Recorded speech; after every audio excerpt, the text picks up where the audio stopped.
মা, আমি তো রোজ যেভাবে ডিউটিতে যাই আজও সেরকমই ডিউটিতে গিয়েছিলাম, কিন্তু আমি তো জানতাম না যে আজই হবে আমার শেষ দিন। আমি তো আমার জুনিয়রদের সাথে সবসময় একসাথে কত গল্প করতে করতে রাতের খাবার খেয়েছিলাম। জানো মা, আজ আজ না অনলাইন থেকে অর্ডার করেছিলাম আমার পছন্দের খাবার, আর ওটা দিয়েই আজ রাতে ডিনার করেছিলাম। তখনও যদি একটু বুঝতে পারতাম এটাই আমার শেষ খাওয়া, এটাই শেষ গল্প। ডিউটির বাঁধনে কখন যে ক্লান্ত হয়ে গেলাম মা, আমার চোখ দুটো ঘুমে বন্ধ হয়ে যাচ্ছিল। শরীর ক্লান্তি মেটাতে গেলাম। তখনও যদি বুঝতে পারতাম মা, সারা জীবনের মতো বিশ্রামে চলে যাব। তখনও ভোররাত, আমি ওয়ার্ডে, তখন একা। ভোরের শীতল বাতাসে আমার একটু ঠান্ডা লাগতে আমি লাল চাদরটা গায়ে একটু মুড়ে দিয়ে চোখ দুটো বন্ধ করেছিলাম। জাস্ট এইটুকুই মা, সেই সময়ের অপেক্ষায় থাকা ওরা আমার সাথে। ছি মা, আমার খুব কষ্ট হচ্ছিল জানো তো। অনেকবার আমি বারণ করেছিলাম, চিৎকার করেছিলাম, বাঁচাও বাঁচাও, কে আছো আমায় বাঁচাও। কিন্তু কেউ আমার চিৎকার, আমার আর্তনাদ শুনতে পায়নি।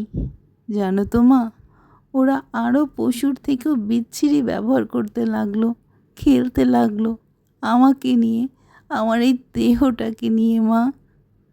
আমি ওদের হাতে পায়ে পড়লাম, জানো তো। আমি এটাও বললাম যে আমাকে ছেড়ে দাও, দয়া করো, ছেড়ে দাও। আমি কাউকে কিচ্ছু বলবো না, আমাকে একটিবার যেতে দাও। কিন্তু ওরা আর আমায় তোমার কাছে আর একটিবার যাওয়ার সুযোগটা দিল না তোমার কোলে শেষবারের মতো মাথা রাখতে দিল না শেষবারের মতো তোমার হাসি ভরা মুখটা দেখার সুযোগ, দিল না বাবার স্বপ্নে তার রাজকন্যার বড় ডাক্তার হওয়ার কাহিনীকে সত্য করতে। আমার গলাটা টিপে ধরে, নিজেদের সর্বশক্তি দিয়ে আমার গলাটা চেপে ধরে। জানো মা, আমি অনেক চেষ্টা করেছিলাম বাঁচার, কিন্তু হয়তো আজ ভগবানও চায়নি যে আমি হয়তো বেঁচে থাকি।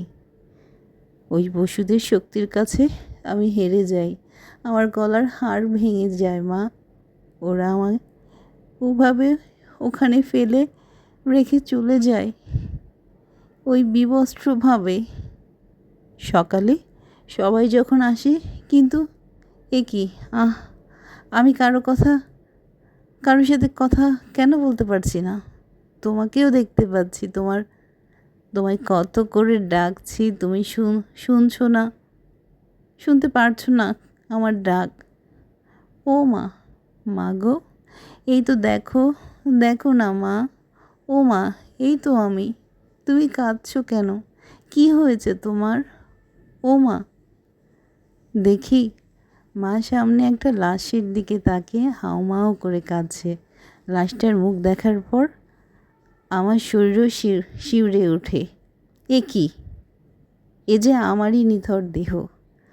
আমি কি তবে মারা গেছি? আমিও কাঁদতে শুরু করলাম। সবাই আমার মৃত্যুতে শোকাহত।